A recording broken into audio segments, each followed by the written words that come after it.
শেখ হাসিনার সেই ঐতিহাসিক ঘৃণাস্তম্ভের ছবিটিকে এবছরের বইমেলার ডাস্টবিনের সাথে সংযুক্ত করাকে কেন্দ্র করে তথাকথিত কিছু সুশীল নামের বেহায়া লোকজন মাঠে নেমেছে। এরা শেখ হাসিনাকে এক প্রকারের প্রমোট করছে, শেখ হাসিনাকে নিয়ে মায়া কান্না করছে, সেটা তো বলতে পারছে না। তারা এই বইমেলার আয়োজকদের রুচিহীনতা, দায়িত্বহীনতার কথা বলছেন। এদের সাথে বেশ কিছু সাংস্কৃতিক কর্মীরাও যুক্ত হয়েছেন, আওয়ামীপন্থী সাংস্কৃতিক কর্মী, যারা মনে প্রাণে শেখ হাসিনাকে দেবী মনে করে, সেই সাংস্কৃতিক কর্মীরাও মাঠে নেমেছে। যাই হোক, এদের ব্যাপারে গতকালকেই একটা ভিডিওতে কথা বলেছিলাম, তারপরেও আজকে আবার নতুন করে এই প্রসঙ্গে সামনে আসলাম। সেটার কারণ হচ্ছে বিএনপির চেয়ারপারসন বেগম খালেদা জিয়ার সাবেক প্রেস সচিব মারুফ কামাল ভাই তার ফেসবুক পোস্টে একটা স্ট্যাটাস দিয়েছেন। আমি মনে করছি সেই স্ট্যাটাসটা একটু পড়া দরকার, আর সে কারণেই আজকে আবার ক্যামেরার সামনে আসলাম। আমি একটু পড়ছি। হাসিনার রেজিম চলাকালে তার ভাষা, মানুষের প্রতি মর্যাদাবোধ ও আচরণ আমরা দেখেছি ও শুনেছি। একই কথা প্রযোজ্য হাসিনার সমর্থক ও অনুগতদের বেলায়ও। রুচির এমন জঘন্য বিকৃতি নিয়ে প্রশ্ন তোলা কি তখন নিষিদ্ধ ছিল? একই প্রশ্ন আমি গতকালকে করেছিলাম।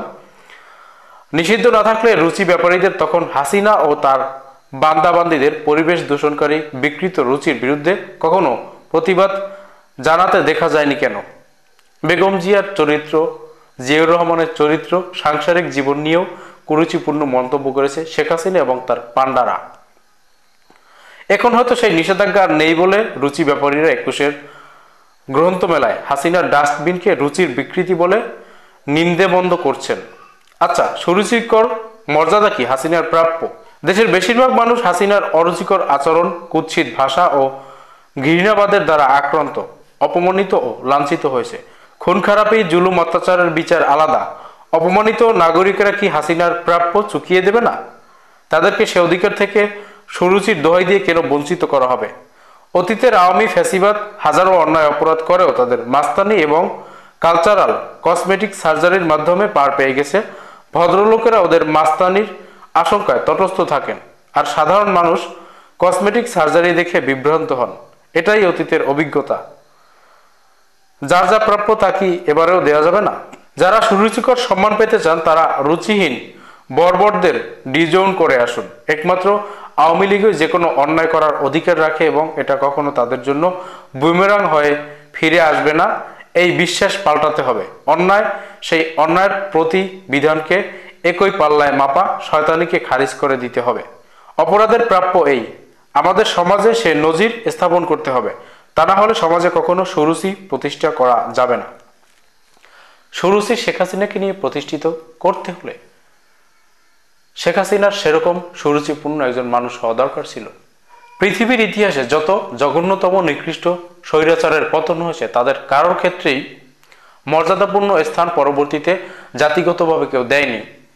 এই তথাকথিত কিছু সুশীল, কিছু দালালেরা শেখ হাসিনার মর্যাদা এখনো চাইছেন। আমি দেখলাম পরিমণিও এদের পক্ষ নিয়ে কথা বলছেন, পোস্ট করছেন। যারা এই আয়োজন করেছে তাদেরকে ময়লা আবর্জনা বলছেন। পরিমণির অধিকার হরণ হয়েছে আমি বলবো, সেটা নিয়ে আমি নিজে ব্যক্তিগতভাবে কথা বলেছি। যে কারোর অধিকার যদি হরণ হয়, সেই অধিকার হরণ নিয়ে আমরা সবসময় আলোচনায় থাকবো, চর্চায় থাকবো, যাতে সেটা পূর্ণ স্থান পায়। কিন্তু তার মানে এই নয় যে শেখ হাসিনার মতো একজন জঘন্য, নিকৃষ্ট একজন খুনিকে মর্যাদার স্থানে বসাতে হবে। হিটলার, মুসোলিনি তাদের পতনের পরে তাদের দেশের মানুষজন তাদেরকে কিভাবে স্মরণ করছে সেটা আমরা দেখতে পাচ্ছি না? অবশ্যই দেখতে পাচ্ছি।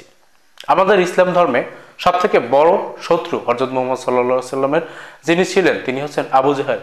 আবু জাহেলের বাড়িকে আজকে পাবলিক টয়লেট বানানো হয়েছে। শেখ হাসিনার ছবি ডাস্টবিনে কেন ব্যবহার করা যাবে না?